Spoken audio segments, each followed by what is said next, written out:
পুরী জগন্নাথ মন্দিরে অহিন্দুদের প্রবেশ নিষিদ্ধ। মুসলিম খ্রিস্টান সহ কোনো অহিন্দুকেই জগন্নাথ দেবের দর্শনের অনুমতি দেওয়া হয় না। একটা সময় তৎকালীন প্রধানমন্ত্রী ইন্দিরা গান্ধীকেও প্রবেশ করতে দেওয়া হয়নি পুরীর মন্দিরে। কিন্তু কেন এই নিয়ম চালু রয়েছে শতাব্দী প্রাচীন এই মন্দিরে? কোন কোন অতিথিকে ফিরে যেতে হয় মন্দিরের সামনে থেকে? চার ধামের মধ্যে পুরীর জগন্নাথ মন্দির অন্যতম। এখানে ভগবান বিষ্ণুর অবতার হিসেবে পূজিত হন ভগবান জগন্নাথ। তার সঙ্গেই নিয়মিত পুজো পান বড় ভাই ভগবান বলরাম এবং বোন দেবী সুভদ্রা। পুরীর মন্দিরের গর্ভগৃহে প্রবেশের অনুমতি রয়েছে কেবলমাত্র হিন্দুদেরই। মন্দিরের সিংহদুয়ারের সামনে একটি বড় সাইনবোর্ড লাগানো থাকে, যেখানে স্পষ্টভাবে উল্লেখ রয়েছে কেবলমাত্র হিন্দুদের প্রবেশ অনুমতি। শতাব্দীর পর শতাব্দী ধরে এই রীতি পালিত হচ্ছে পুরীর পবিত্র এই মন্দিরে। যদিও এর কোনো নির্দিষ্ট কারণ কখনো মন্দির কমিটির পক্ষ থেকেও জানানো হয়নি। কিন্তু কেন এই রীতি চালু রয়েছে পুরীতে জানেন? চলুন জানাবো আপনাকে।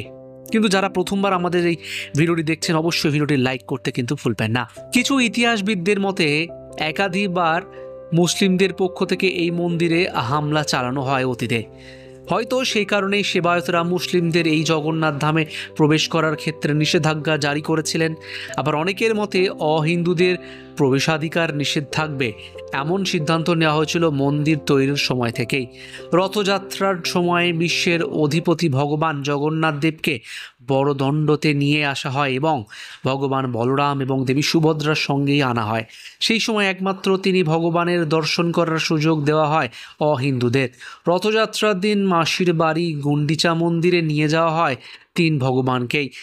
এই সময় পুরীর জগন্নাথ ধামে দর্শনের জন্য ভক্তদের ভিড় উপচে পড়ে। তবে কোনো মতেই সারা বছর অহিন্দু এবং বিশেষত মুসলিম নাগরিকদের এই মন্দিরে প্রবেশ করতে দেওয়ার ঘোরতর বিরোধী জগন্নাথ ধামের সেবায়তরা।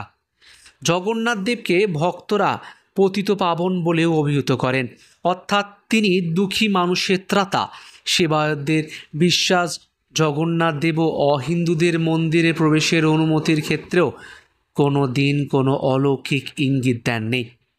তাই ধর্মীয় কারণে যাদের মন্দিরে প্রবেশ নিষেধ, তাদের সিংহদুয়ার থেকেই ফিরে যেতে হয়।